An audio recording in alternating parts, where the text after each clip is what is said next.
कालिंदी संग में है।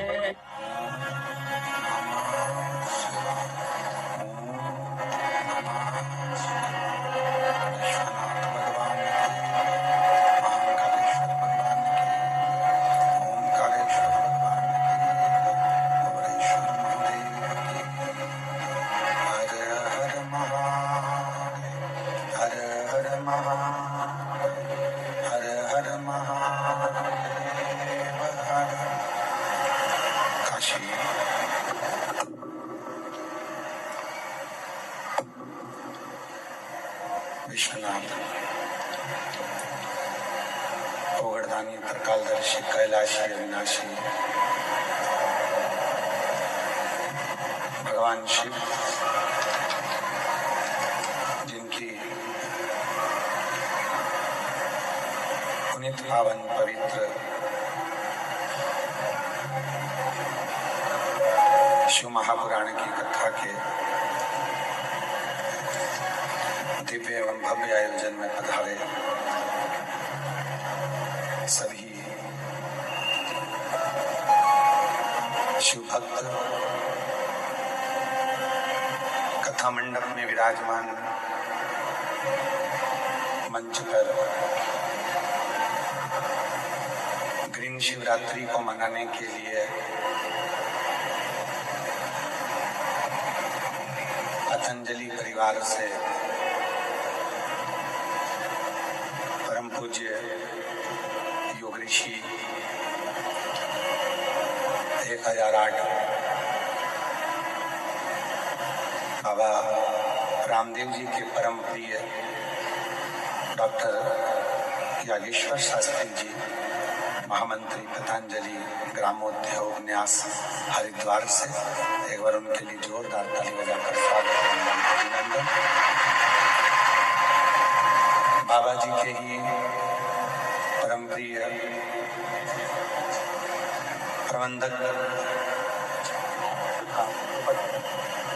प्रबंधक श्री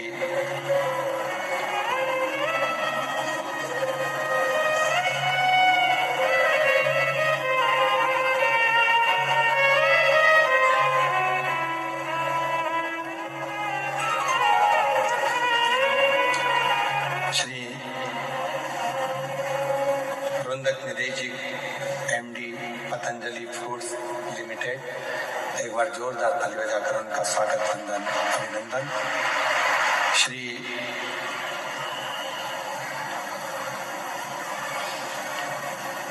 श्री प्रमोद जी जोशी जी, सीओ आस्था चैनल से, जिनका आत्मीय प्रेम बाबा कुबरेश्वर की धरा से बना हुआ है, एक बार जोरदार ताली बजाकर स्वागत वंदन अभिनंदन।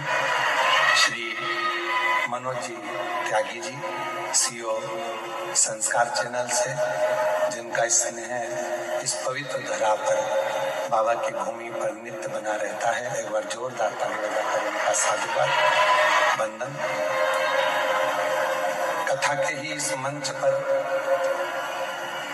विराजमान जो एक एक वृक्ष को अपना पुत्र मानते हैं और वृक्ष को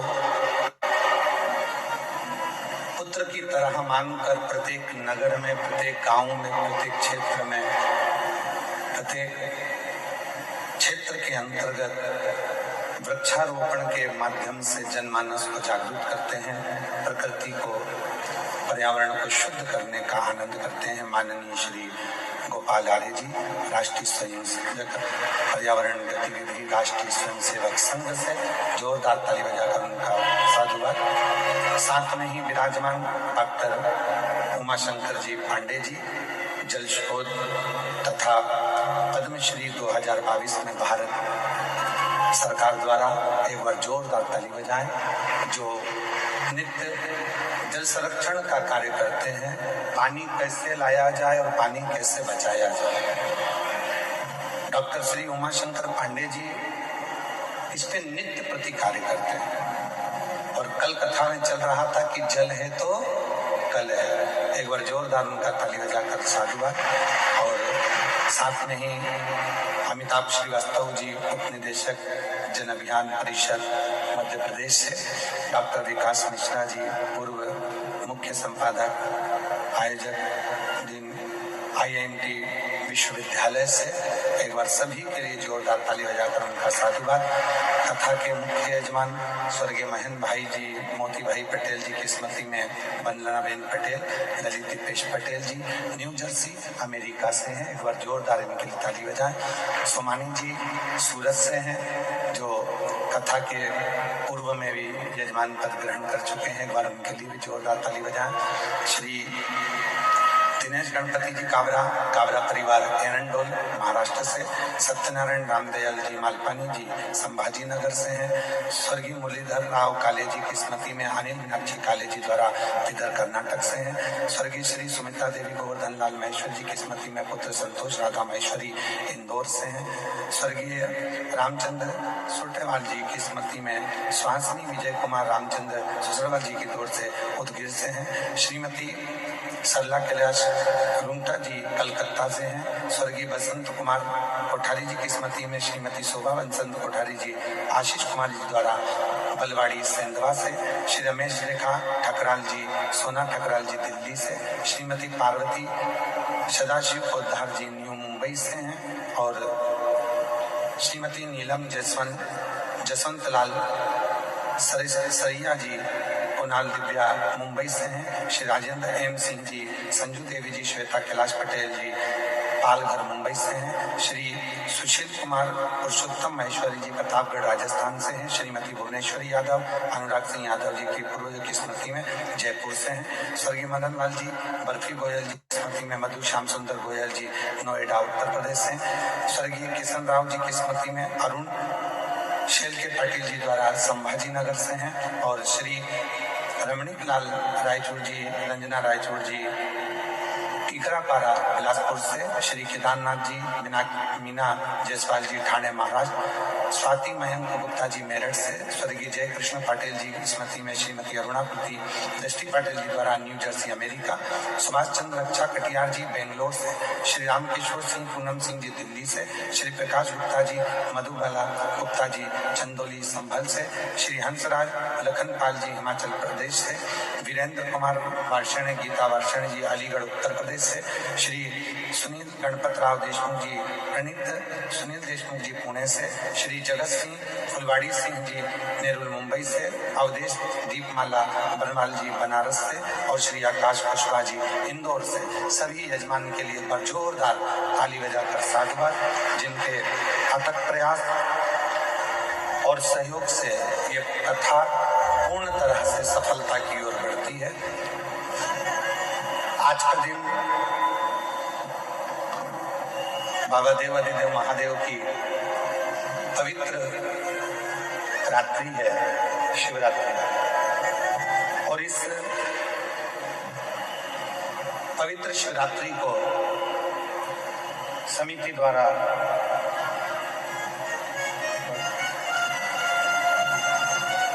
एक निवेदन किया गया है। एक वृक्ष अवश्य लगे। और आज पूरा देश अपने अपने क्षेत्र में एक एक वृक्ष लगा रहा है। आज लग रहा है कि मेरा भोले बाबा सबसे ज्यादा प्रसन्न हुआ होगा इस प्रकृति को हरा भरा देख।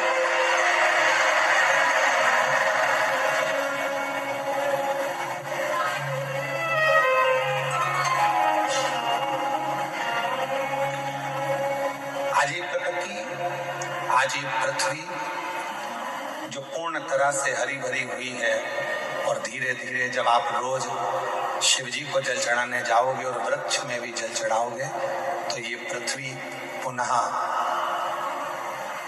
आनंदित होगी, पर्यावरण शुद्ध होगा। और जब पर्यावरण शुद्ध होगा तो आपका और हमारा सबका स्वास्थ्य अपने आप धीरे धीरे ठीक होना, अच्छा होना प्रारंभ हो जाएगा। और स्वास्थ्य के लिए ही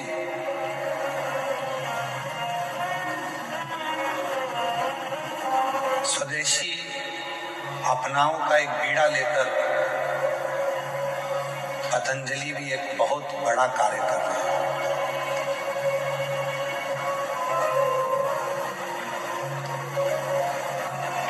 स्वदेशी अपनाओं का एक बीड़ा लेकर पतंजलि भी एक बहुत बड़ा कार्य कर रहा है।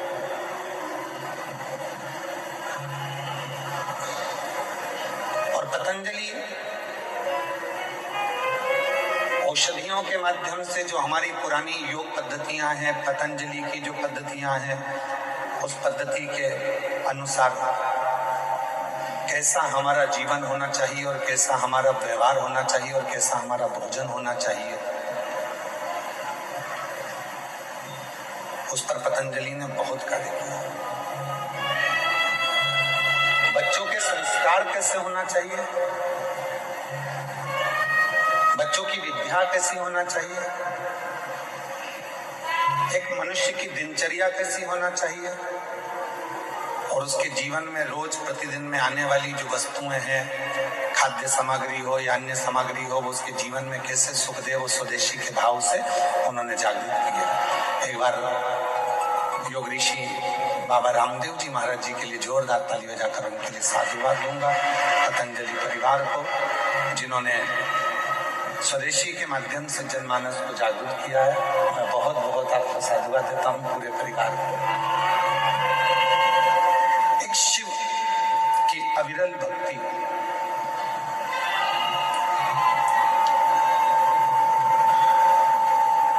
और भगवान देवादिदेव महादेव का जो भजन है, भगवान देवादिदेव महादेव का जो स्मरण है,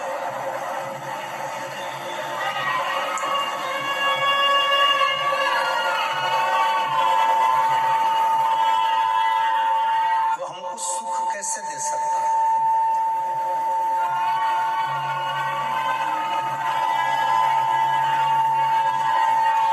33 कोटि देवता में केवल एक देवादिदेव महादेव है जो आपसे कभी कोई वस्तु की चाह नहीं रखते।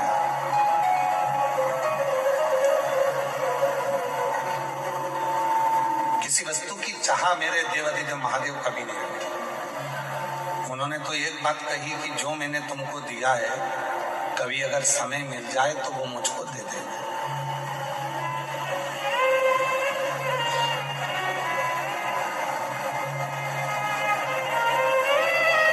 और भगवान देवादिदेव महादेव ने हमको क्या दिया?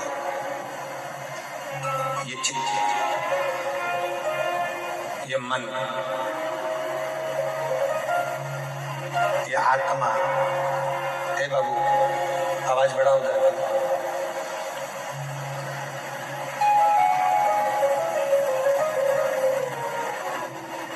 डबरा की कथा में आपको कहा था कि ये शरीर धन, दौलत, संपदा, मकान, जमीन, गाड़ी, बंगला, जायदाद, ये सब दूसरे ने दिया, पर केवल एक वो आत्मा, केवल एक वो चित्त, केवल एक वो मन, केवल एक वो प्राण देने वाला कोई दूसरा नहीं होता, वो देवाधिदेव महादेव ही होता है।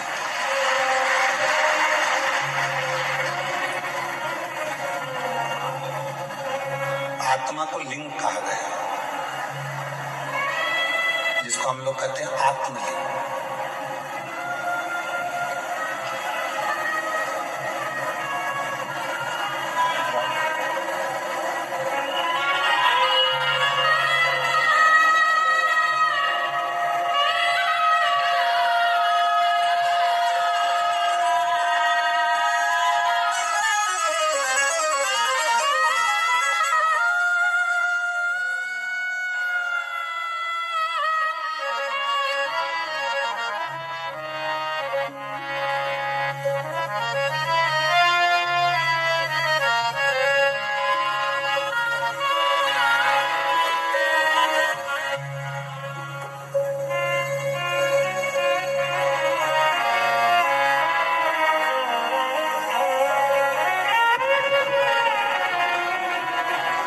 आत्मा को लिंग कहा गया, जिसको हमारे यहाँ कहते हैं आत्मलिंग।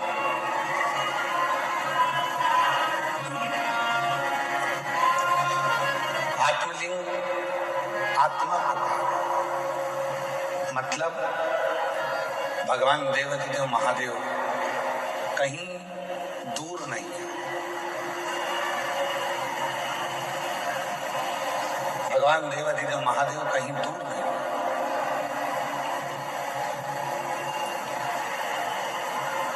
भगवान शिव तो हमारी इस आत्मा के रूप में विराजमान,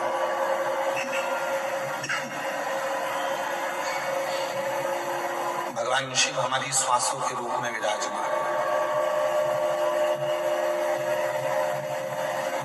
अब दुनिया के लोग क्या करते हैं? आज आप लोगों से एक ग्रीन शिवरात्रि के रूप में आप लोगों से कहा गया था कि एक एक वृक्ष लगाएं, और आप लोगों ने एक एक वृक्ष लगाया, एक एक वृक्ष आप लोग रोपित करें। क्यों कहा? हमारा और आपका शरीर रहेगा रहेगा जितने दिन है, पर हमारे और जाने के बाद भी यदि उस वृक्ष की पत्तियां बेलपत्र के रूप में शिवजी को चढ़ती रहेगी तो ये निश्चित है कि हम हैं और हमारे बाबा को हम कुछ रोज दे रहे हैं, ये प्रस्तुत होता है।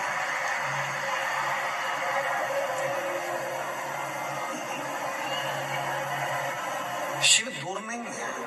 आवाज क्लियर करो, थोड़ी सी गूंज रही है, उसको क्लियर करके। देवाधिदेव महादेव दूर नहीं है।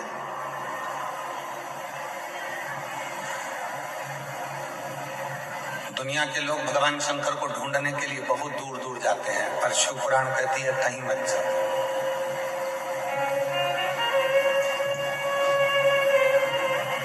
और मैंने तेरे ही भरोसे बाबा, तेरे ही भरोसे हवा भी उड़ती बाबा डोर तो छड़ी कड़ी भोले में शंभू में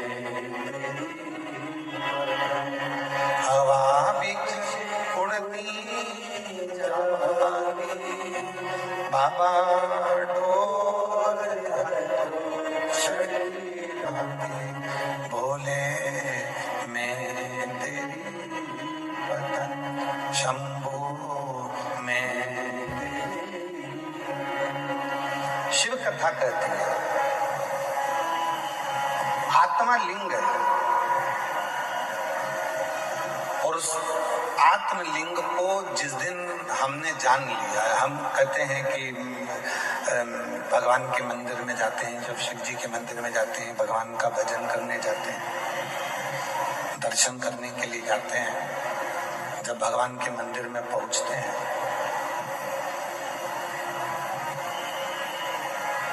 क्यों कहते हैं कि लोग कि गुरुजी एक लोटा जल और सारी समस्या का हल, ऐसा कैसे हो सकता है?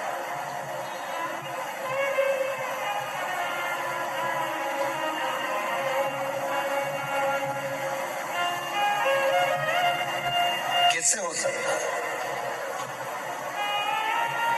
शिव महापुराण की कथा कहती है कि वो एक लोटा जल सारी समस्या का हल ऐसे होता है, घर से जब हम जल लेकर चलते हैं तो भगवान देवादिदेव महादेव के पास में भरोसा लेकर जाते हैं, विश्वास लेकर जाते हैं।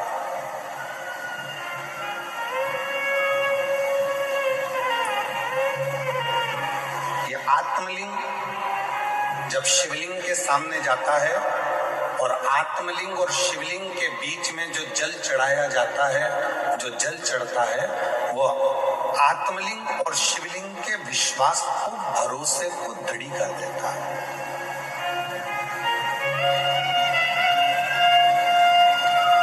फिर दुनिया का ऐसा कोई काम नहीं रहता जो आप कर नहीं सकते,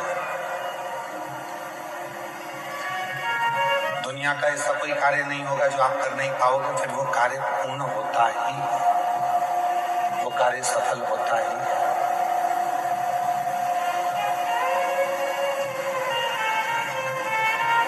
एक सुंदर चरित्र, उधर आवाज नहीं जा रही है भाई, आप आवाज खोल रहे हो परंतु वो गूंज रही है, उसको डीले कम करो क्योंकि वैसे ही वो हॉल है ना तो गूंज रही है, और आवाज को क्लियर करो। और इधर साइड में आवाज नहीं जा रही, तुम्हारे लड़कों को भेजो उधर सुनने के लिए। उधर भी नहीं आ रही है क्या? उधर भी लड़कों को भेजो। शिव कथा कह रही है, भगवान देवादिदेव महादेव का चरित्र कह रहा है, भगवान शंकर की पवित्र कथा कह रही है। शिव को रामचरितमानस में विश्वास कहा, और जब व्यक्ति के जीवन में विश्वास प्रबल हो जाता है, भरोसा दृढ़ हो जाता है, तो उसका कार्य अपने आप सफल होना प्रारंभ हो जाता है। अपने आप कर्म भी करता है, मेहनत भी करता है, परिश्रम भी करता है, और शिव पर भरोसा कर आगे भी बढ़ता है।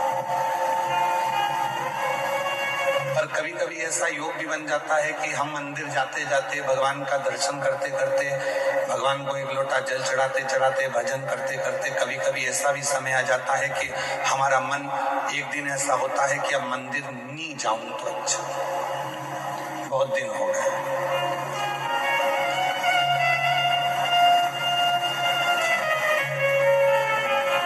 रोज कथा सुनते हो, प्रतिदिन कथा को श्रवण करते, और कभी कभी मन ऐसा भी कर जाता है कि अब 2-4-8 दिन अभी जरा मैं अभी कथा नहीं सुनूंगी, अभी मैं सीरियल देखूंगी, नाटक देखूंगी, कभी कभी मन कर जाता है।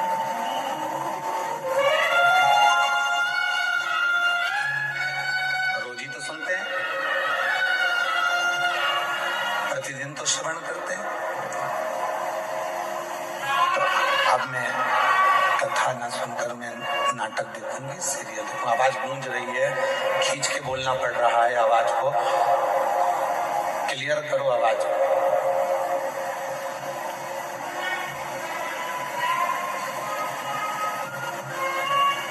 कभी कभी मन कर जाता है ऐसा कि अब मैं इतने दिन मैंने कथा सुन ली है, इतने दिन में मंदिर चली गई हूँ, इतने दिन मैंने सत्संग कर लिया, इतने दिन मैंने कीर्तन कर लिया है, इतने दिन मैंने मंत्र जाप कर लिया है, इतने दिन मैंने नाम जाप कर लिया है, अब मैं थोड़े दिन नहीं करूँगी। क्यों? कभी आपने विचार करा कि ऐसा मन में भाव क्यों आ जाता है, किस लिए आ जाता है? गुरु में और भगवान में एक बहुत बड़ा अंतर है। गुरु में और परमात्मा में एक बहुत बड़ा अंतर है। गुरु में और ईश्वर में एक बहुत बड़ा अंतर है। गुरु में और भगवान में एक बहुत बड़ा अंतर है। गुरु का काम है आपको मंदिर तक भेजना। गुरु का काम है आपके हाथ में माला पकड़ाना। गुरु का काम है आपको शंकर के मंदिर तक भेजना। गुरु का काम है आपको कथा तक भेजना। गुरु का काम है आपको भजन तक भेजना। गुरु का काम है आपको मंदिर तक भेजना। और परमात्मा का काम क्या है? भगवान का काम क्या है? बिल्कुल इसके विपरीत। गुरु क्या करेगा? माला पकड़ाएगा। भगवान क्या करेगा? माल पकड़ा के माला छुड़ा देगा। गुरु क्या करेगा? मंदिर पहुंचाएगा। भगवान क्या करेगा? मंदिर से दूर हटाएगा। भगवान क्या करेगा? तुम्हें मंदिर से दूर भगाएगा। क्यों?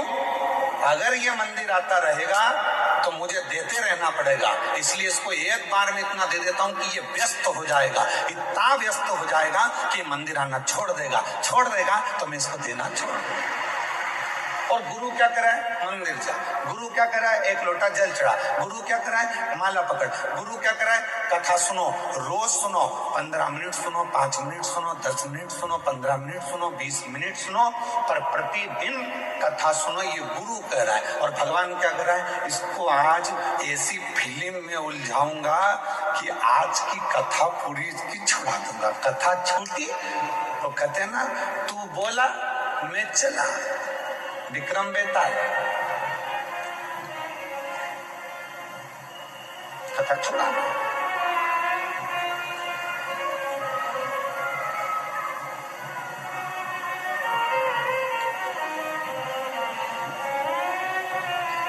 गुरु मंदिर भेज रहा है, गुरु शिवालय तक भेज रहा है, गुरु परमात्मा के पास भेज रहा है, गुरु सत्संग में भेज रहा है, गुरु परमात्मा की भक्ति में भेज रहा है।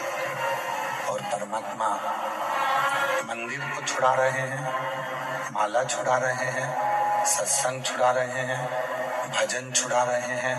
अगर ये भजन करता रहेगा, सत्संग करता रहेगा, नाम जाप करता रहेगा, स्मरण करता रहेगा तो मुझे देते रहना पड़ेगा। वो छुड़ा रहे। पर मेरी जीजियों, मेरे जीजाओं, मेरी बेटियों, बेटाओं, मेरे बुजुर्ग माँ बाप, एक बात को याद रखना अपनी जिंदगी में, कितनी भी उलझन जिंदगी में आ जाए और कितनी भी दौलत जिंदगी में मिल जाए, आप शंकर भगवान के मंदिर जाना मत छोड़ना। वो तुम्हारी उलझन मिटाना नहीं छोड़ना। वो तुम्हें सुख भी देगा, आनंद भी देगा, खुशियां भी देगा, सारा वैभव भी देगा, सब कुछ प्रदान करेगा और तुम्हारे जीवन की सारे दुखों को, सारी तकलीफों को, सारे कष्टों को मिटा भी देगा।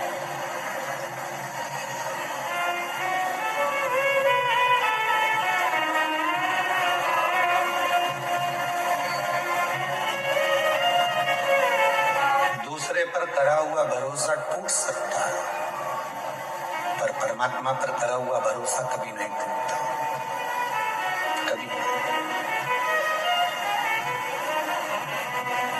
अभी एक सीरियल देख रहे थे आर्य जी, तो किसी ने हमको बताया कि गुरुजी 14 फरवरी को कोई सा डे था। अब तुम लोगों को ज्यादा स्मरण में, हमको भी है पर हम बोलना नहीं चाह रहे। एक सीरियल दिखाया था, उसमें एक छोरा उसको कुछ फूल देने गया, उसने उसको लात मारी तो वो शिव जी के मंदिर में पहुंच गया। ऐसा वो छोटा सा संदेश।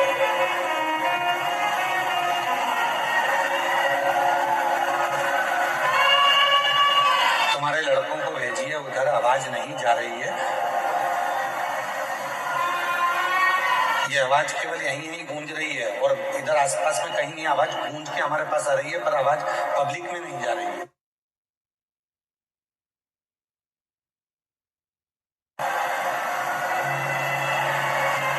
तो हमने देखा कि उस सीरियल में उन्होंने लात मारी और लात मारने के बाद वो व्यक्ति शिव मंदिर चले गए।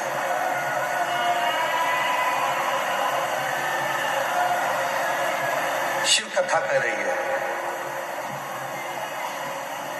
भगवान देवाधिदेव महादेव का चरित्र कह रहा है, भगवान शंकर की कथा कर रही है कि दूसरा कोई व्यक्ति हमको लात मारे तब हम शिव जी के पास में जाएं, ये ठीक नहीं है। शिव महापुराण की कथा कहती है कि इस मन को शंकर से ऐसा जोड़ लो कि किसी की सामर्थ्यता ना हो तुम्हें लात मारने की, किसी की सामर्थ्य।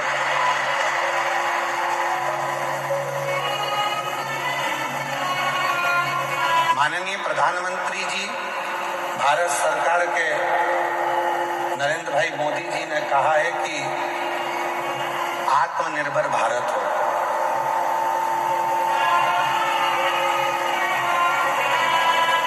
क्यों कहा आत्मनिर्भर भारत का?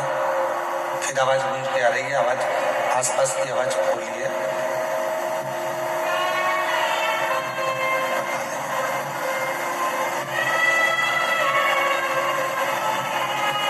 क्यों कहा आत्मनिर्भर भारत के लिए? आत्मनिर्भर भारत के लिए इसलिए कहा कि वो भी जानते हैं जब हम अपना खुद का कोई कार्य करेंगे, खुद की फैक्ट्री डालेंगे, खुद का कोई कार्य करेंगे, तो किसी दूसरे देश की हिम्मत नहीं होगी हमको ठोकर मारने की, बल्कि हम उनको ठोकर मार देंगे। स्वयं निर्माण करें। सभी वाद्य यंत्र जरा शांत रखें।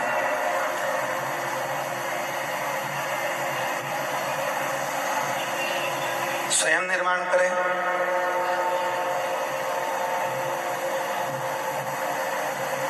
स्वयं अपना कार्य करें, किसी दूसरे की सामर्थ्य तो ना हो तुमको ठोकर मारने की। आप स्वयं इतने प्रबल बने। शिव महापुराण की कथा कहती है, स्वयं भगवान देवाधिदेव महादेव भगवान शंकर माता पार्वती जी से कहते हैं, पार्वती सुन, जो भक्त मेरे पास में आता है, जो मेरे पास पहुंचता है, एक लोटा जल मुझे चढ़ाता है, मैं उसको धन थोड़ा बाद में देता हूँ, मैं उसको वैभव थोड़ा बाद में देता हूँ, मैं उसको संपदा थोड़ी बाद में देता हूँ। सबसे पहले मैं उसको क्या देता हूँ वो सुन पार्वती। पार्वती जी ने पूछा कि आप सबसे पहले क्या देते हैं? आप सबसे पहले क्या प्रदान करते हैं? तो शिव जी कहते हैं मैं सबसे पहले उसको सहनशीलता देता हूं।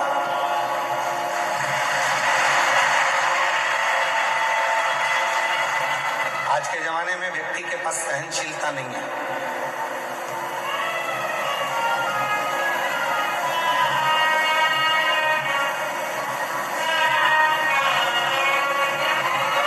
कोई किसी की सुनता ही नहीं है। आज के व्यक्ति के पास सहनशीलता खत्म हो गई। हमने पहले भी कथा में कहा था, आज फिर कहते हैं। पहले भी हम कथा में बोले थे, आज फिर कहते हैं। बहू कहती है मैं किसी की नहीं सुनूंगी, सास कहती है मैं किसी की नहीं सुनूंगी, बाप कहता है मैं किसी की नहीं सुनूंगा, बेटा कहता है मैं किसी की नहीं सुनूंगा, भाई कहता है मैं किसी की नहीं सुनूंगा, रिश्तेदार कहते हैं हम किसी की नहीं सुनेंगे। तो सुनेगा कौन? सियोर वाला महाराज सुनेगा कौन? मतलब सहनशीलता खत्म। सहनशीलता पूरी की पूरी चली गई, सहनशीलता समाप्त। आज सहनशीलता नहीं, शिव कथा कर रही है, भगवान शंकर का चरित्र कह रहा है, शिव महापुराण की कथा कर रही है।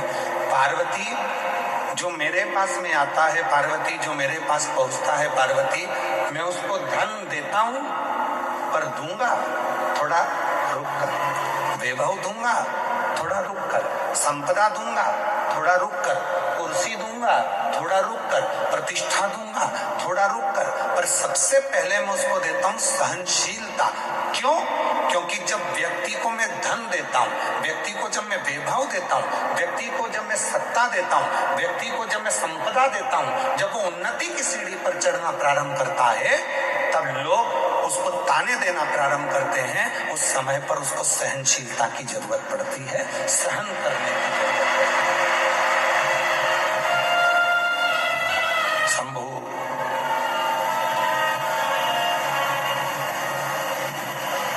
तब उसको सहनशीलता की जरूरत पड़ती है।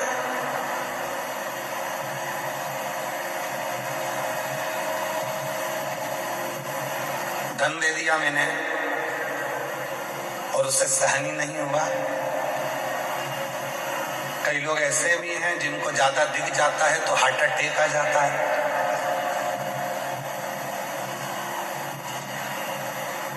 कई लोगों को हमने देखा मीडिया में भी और अन्य न्यूज चैनलों पर, कोई व्यक्ति एक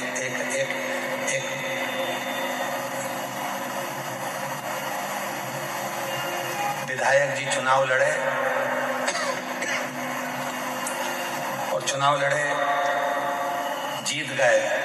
इतनी खुशी हो गई, इतनी खुशी हो गई कि सीट पे बैठे बैठे ही निपट गए, सहन नहीं हो पाया।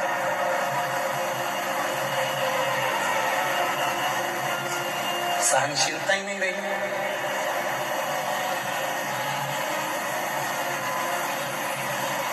शिव कहते हैं पार्वती में सबसे पहले सहनशीलता देता हूं।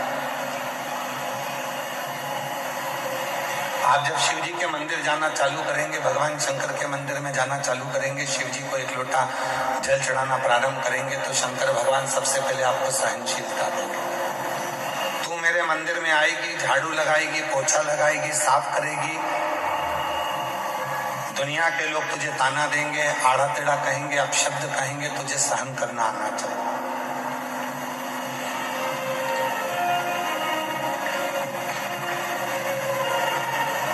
तुझे सहन करना आना चाहिए। इसलिए शिव सबसे पहले देते हैं तो सहनशीलता देते हैं, शंकर भगवान देते हैं तो सबसे पहले सहनशीलता देते हैं।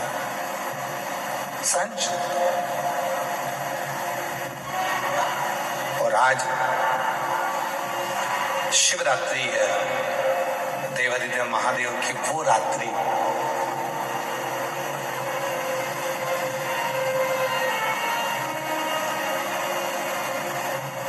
तमिल के 63 संत ऐसे हुए, 63 संत तमिल के ऐसे हुए हैं जिन्होंने इस शिवरात्रि पर भगवान शंकर का साक्षीकरण कर भगवान शिव का दर्शन पाया है। अब जब भारत की भूमि के मनुष्य के रूप में जन्मे हुए वो 63 संत, वो 63 साधु, वो 63 सन्यासी, वो 63 साधारण गृहस्थी जब भगवान शिव का दर्शन कर सकते हैं, तो इस शिवरात्रि पर जब हम और आप भगवान शंकर की अविरल भक्ति को धारण करेंगे तो क्या शिव का दर्शन नहीं होगा? क्या भगवान शंकर का दर्शन नहीं होगा?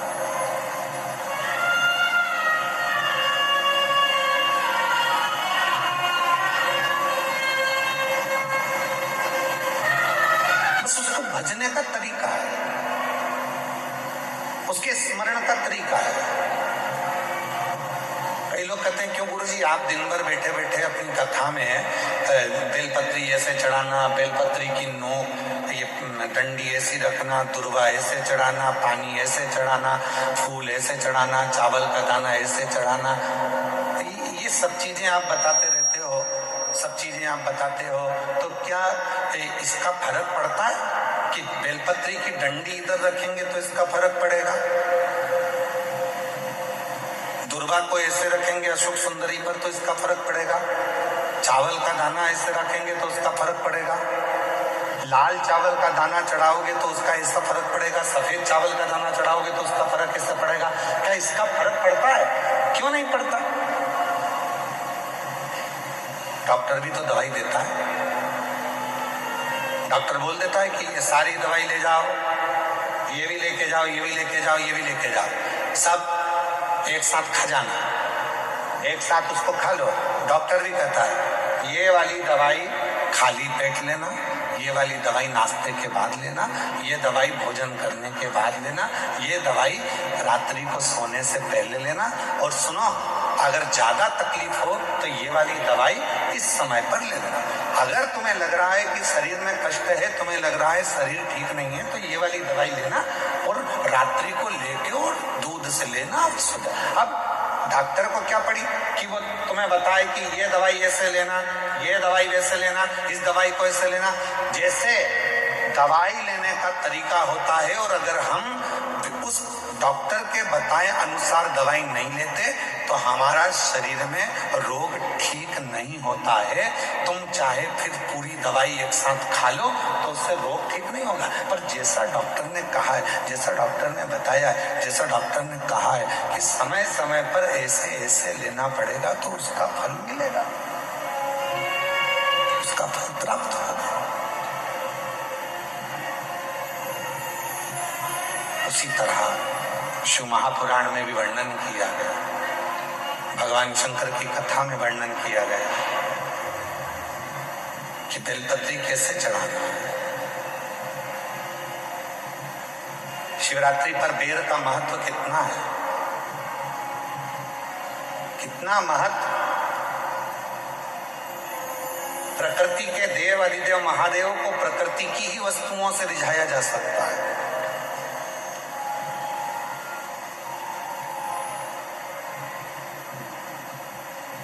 उनको रिझाने के लिए बहुत आडंबर की जरूरत नहीं पड़ती है। 3 मित्र थे, तीनों में झगड़ा हो गया और तीनों भगवान के लिए झगड़ लिए। एक बोले मेरे राम जी बड़े, एक बोले मेरे भगवान कृष्ण बड़े, एक बोले मेरे शंकर जी बड़े। और शिव महापुराण की कथा कहती है कि हमारे यहाँ देवताओं में भेद नहीं होना चाहिए, हमारे सारे देव एक हैं। किसी देवता के लिए ये नहीं कह सकते कि ये बड़ा है, ये छोटा है, ये बड़ा है, वो छोटा। ना ना ना, हमारे लिए सब बड़ा, सब किस। पर 3 दोस्त थे, लड़ लिए। अब विवेक नहीं होवे, बुद्धि ना होवे तो झगड़ा हो जावे, तो तीनों ने लड़ाई कर ली। तो तीनों ने विचार करा, देखो मेरे राम बड़े, वो बोला मेरे कृष्ण बड़े, वो बोला मेरा शिव बड़ा। तीनों में झगड़ा हुआ और तीनों देवता एक ही। तीनों ने कहा चलो जंगल में चलते हैं, अपने अपने भगवान को बुलाते हैं, देखो सबसे पहले किसके आते हैं। गया, एक ने बुलाया, हे अयोध्या नरेश, हे मेरे अवध के राजा, हे मेरे राजा धीराजा, अवध नरेश, अयोध्या के राजा मेरे राम जी, जल्दी आइए, आपका दर्शन कराना है मेरे दोस्तों को। राम जी नहीं आए। थोड़ी देर बाद वो भगवान कृष्ण का भक्त वो पुकारने लगा, हे द्वारकानाथ, हे ब्रज के राजा, हे द्वारकाधीश, जल्दी आइए, मेरे दोस्तों को दर्शन कराना भगवान। और थोड़ी देर बाद तीसरा नंबर का जो दोस्त था, उसने एक जमीन पे से कंकर उठाया, हाथ पे रखा, ओ भोला जल्दी आ जा, पार्वती बुला रही है। शंकर जी तुरंत प्रकट हो गए।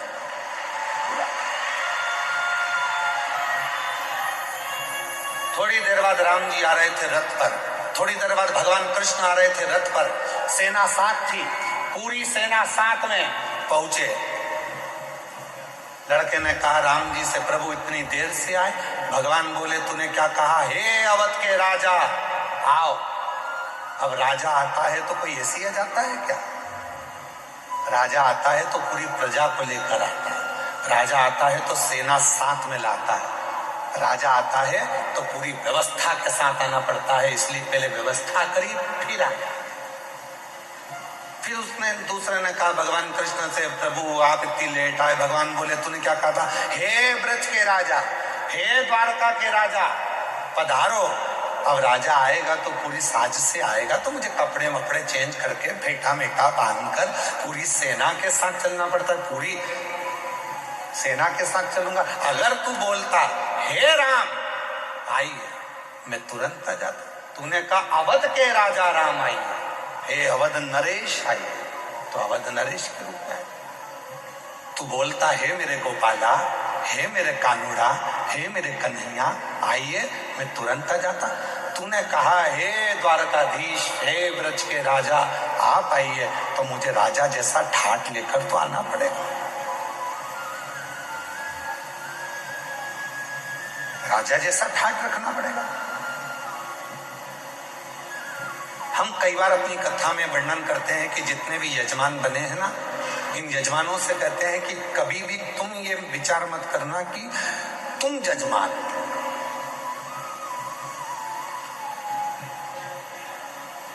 बुद्धि से निकाल दो कि तुम यजमान।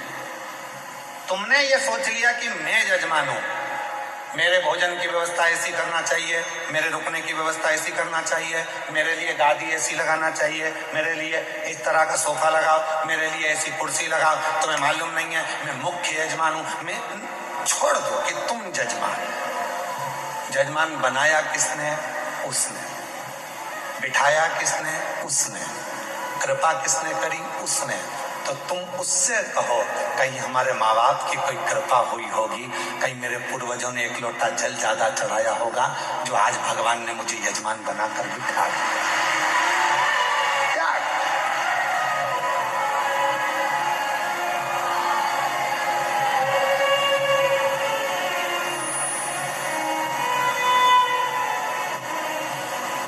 अरे जी यहाँ जितना भोजन चलता है, पीछे जो भंडारा चल रहा है जिसमें 1 से 1.25 लाख लोग रोज भोजन करते हैं प्रतिदिन,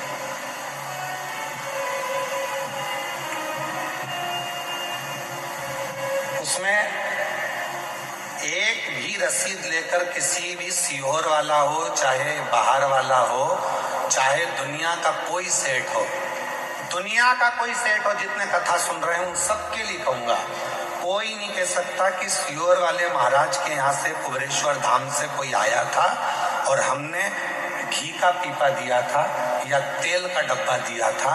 ये सारा की सारा भंडारा भोले बाबा चलाते हैं और भोलेनाथ के भक्त चलाते हैं।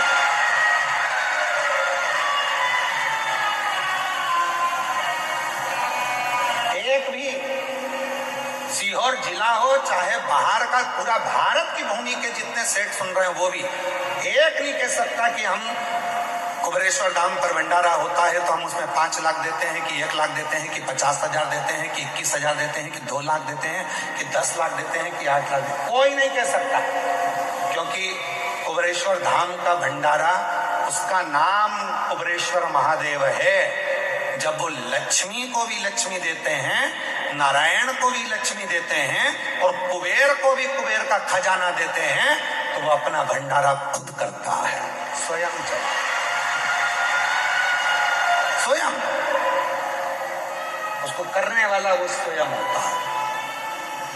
और मैं कहूंगा आपसे कि कहां से छाछ आ रही है, कहां से दूध आ रहा है, कहां से घी आ रहा है, कहां से आटा आ रहा है, कहां से चावल आ रहा है, कहां से दाल आ रही है और कहां से भोजन बनाने वाले भोजन बना रहे हैं, ये अपनी सामर्थ्यता से परे है। वो गाड़ी भरकर मंगवाता भी रहता है, खिलाता भी रहता है। गाड़ी भेजने वाले की गाड़ी पर लिखा रहता है कुबेरेश्वर बाबा ने भेजा है, और लेने वाला भी कुबेरेश्वर नाथ ही है, पर उस पर उसकी पर्ची नहीं होती, उस पर नाम नहीं होता। सब्जी भेजने वाला सब्जी भेजता है, उस पर लिखा होता है कुबेर भंडारी का दिया भंडारी के पास जा रहा है, और उस पर नाम नहीं होता, नाम नहीं होता। चल रहा, चला।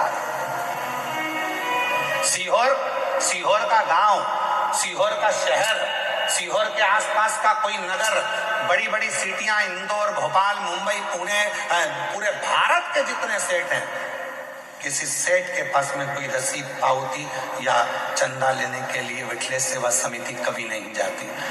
जिसको मेरा बाबा देता है वो झोली भर कर लाता है, यहाँ लुटाकर चले जाता है और बाबा का भंडारा हो जाता है।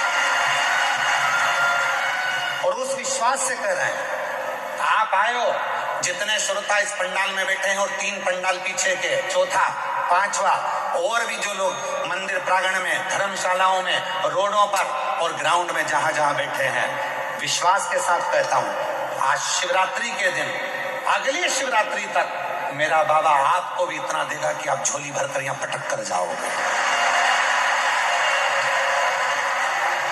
इतना देगा कि झोली भरकर तुम पटक कर जाओगे। आन दो, घी के पीपे उतरने दो, तेल आने दो, आटा आने दो, चावल आने दो।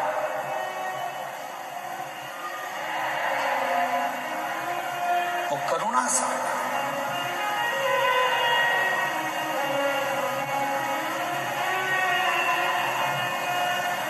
कैसे करता है, कैसे कराता है, वो जानता है। हमारे छोटे भाई विनय मिश्रा जी थोड़ा सा टेंशन ले लेते हैं कभी कभी। आपने बोला है कि व्यवस्था होना है और आप फोन पर बोल दिए कि कल प्रसाद में ये बन है,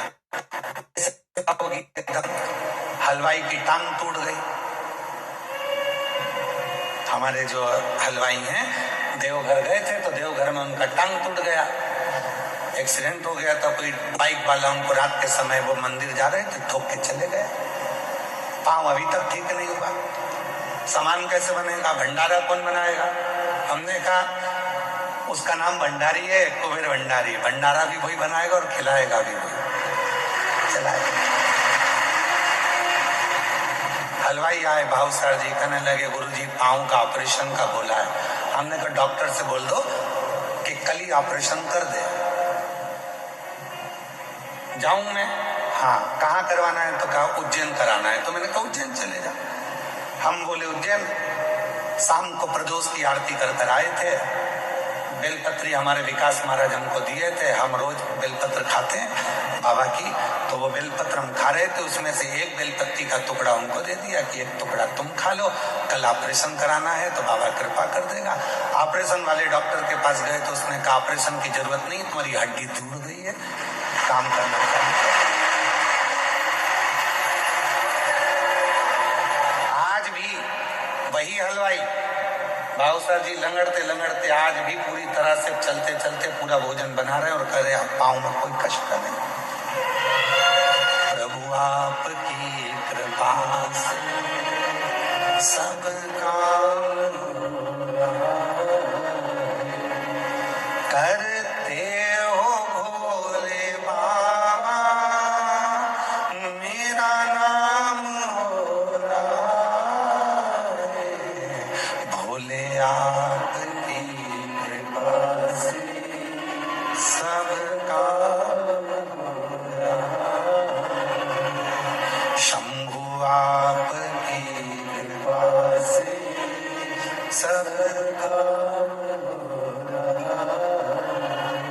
वो तुमको देता है और तुम बाबा के धाम में भटक कर जाते हो, वो तुमको देगा।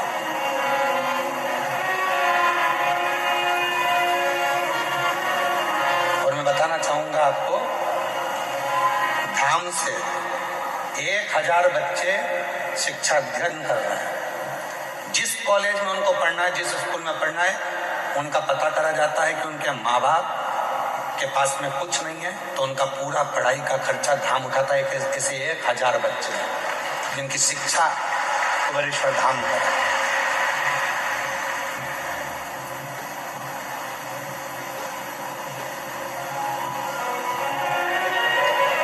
शिव कर रहा है, शिव करा रहा है और शिव करने वाला।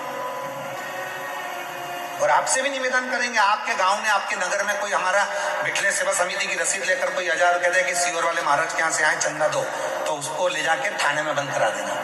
आता ही नहीं कोई, जाता ही नहीं इस धाम से कोई। दुनिया जिसके यहां मांगने आती है उसके दरवाजे का व्यक्ति क्यों तुम्हारे यहां मांगने के लिए जाएगा? किस लिए जाएगा?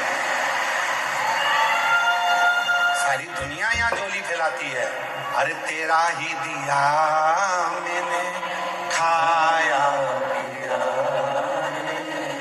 तेरा शुक्रिया, तेरा शुक्रिया, मुझे भोले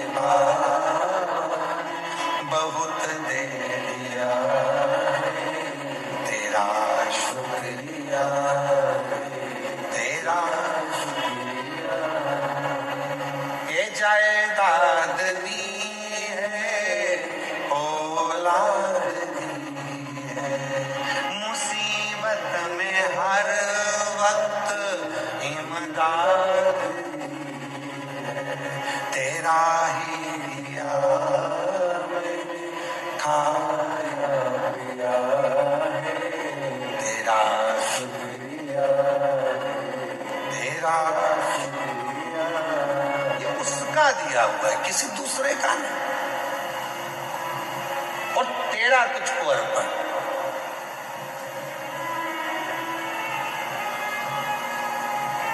तमिल के 63 भगवान शंकर के शिव भक्तों में एक भक्त है सुंदर, जिसका नाम है सुंदर।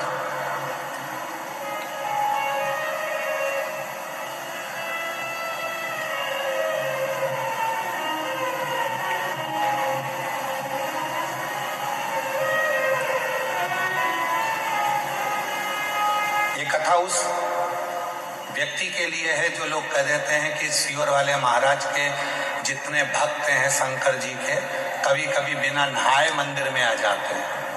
ये उनके लिए है।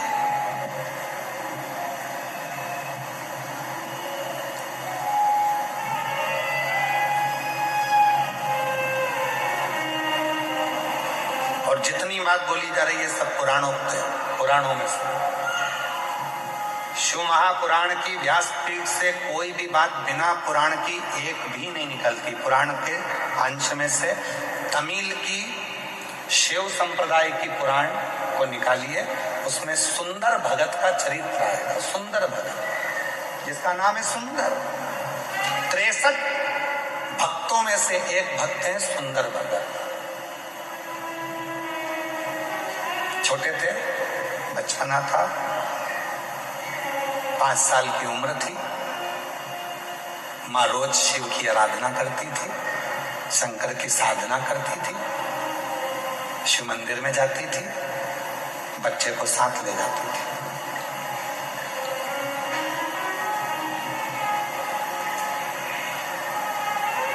बच्चे को साथ ले जाती और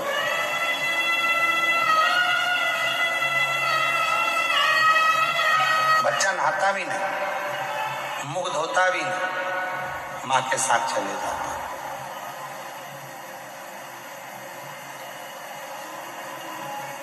मंदिर में भगवान को एक लोटा जल चढ़ा देता माँ के साथ। 5 वर्ष की आयु है बच्चे की, सुंदर 5 साल का। माँ की शिव भक्ति प्रबल है। हम क्यों कहते हैं कि अपने बच्चों को शिवालय तक भेजो? जिस घर के बच्चे शंकर जी के मंदिर की सीढ़ी चढ़ना चालू हो जाते हैं, उस घर के बुढ़े कभी वृद्धाश्रम की सीढ़ी नहीं चढ़ते हैं। नहीं चढ़ेंगे, क्योंकि उनके अंदर संस्कार उत्पन्न होता चले जाता है, दया आती चली जाती है, श्रद्धा आती चली जाती है, विश्वास बढ़ता चले जाता है, भाव बढ़ता चला जाता है। भाव बढ़ता।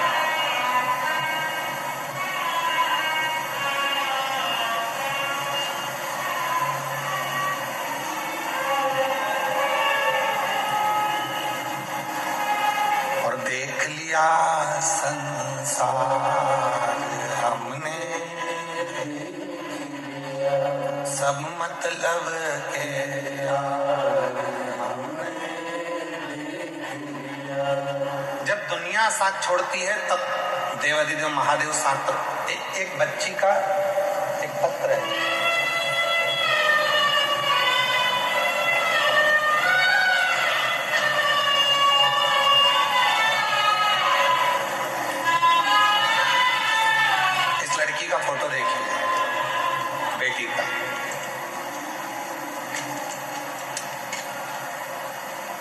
पत्र पढ़ेंगे।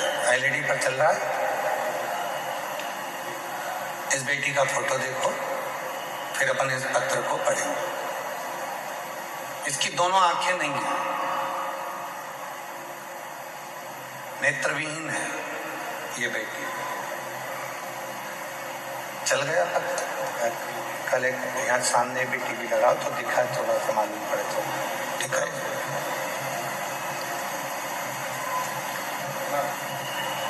मेरा नाम लालसा देवी है। मैं बिहार में बक्सर जिला बनापुर की रहने वाली हूँ। एक लोटे जल का क्या बखान करूं गुरुदेव। जल सारी समस्या का हल है। मेरी बहन की लड़की आंख से देख नहीं सकती है और वह बचपन से ही क्रिकेट में रुचि रखती है। क्रिकेट खेलती है, आंख से देख नहीं सकती है पर क्रिकेट में रुचि रखती है। पिछले वर्ष में जब यहाँ आ रही थी तो मेरी बहन की बेटी ने कहा, मासी मुझको भी कुबेरेश्वर धाम ले चल। मैंने उससे कहा, तू देख नहीं सकती तो वहां जाकर करेगी क्या। मैं कथा सुनती हूँ, महाराज कहते हैं कि यहाँ का कंकर संकर है, उस कंकर को मुझे छूना है। मैंने सुना है वो कंकर जो छूता है उसकी किस्मत पलट जाती है। हो सकता है कि मेरी भी किस्मत पलट जाए, हो सकता है। मुझे मासी तू ले चल। मैं मेरी उस बहन की लड़की को रुद्राक्ष अभिषेक में पिछले वर्ष यहाँ लेकर आ गई। पंडाल में पीछे बैठकर हम कथा सुने। दुनिया के लोग हमसे आकर पूछते थे कि तुम जमीन पर बैठे हो तो तुमको कंकर चुभ रहे होंगे। हम जितने भी मीडिया वाले आते थे उनसे एक ही बात कहते थे कि ये कंकर नहीं है, मेरे पिता की गोद है जिसमें बैठकर मैं कथा सुन रही हूं। और यही कंकर के लिए तो मैं यहाँ आई हूं। मेरी बहन की लड़की जो आंख से देख नहीं सकती थी उसने भी यही जवाब दिया। और आज मेरी बहन की बेटी एक कंकर लेकर चली गई और बाबा की ऐसी कृपा हुई कि उसका इंडिया टीम में सिलेक्शन हो गया। इंडिया टीम में सिलेक्शन हुआ और 23/11 बाबा की ऐसी कृपा हुई, 23/11/2025 को फाइनल मुकाबले में इंडिया और नेपाल के बीच में जो मैच हुआ, ब्लाइंड क्रिकेट T20 में विश्व कप चैंपियन के रूप में वो बेटी जीत गई। ब्लाइंड क्रिकेट T20 विश्व कप मैच में वो बेटी जीत गई, जिसका फोटो आप देख रहे हैं, जिसका फोटो आप लगाया, जो अपनी मासी से आए हैं। आ जाओ आ जाओ आ जाओ। बेटी नहीं आई है ना? हाँ, इसमें लिखा है अपने बेटी अभी आई नहीं है। आप आ जाओ, जो पत्र लाए आ जाओ, आ जाइए। गुरुदेव, यहाँ का कंकर शंकर है, अभिमाननीय हमारे बीच में है।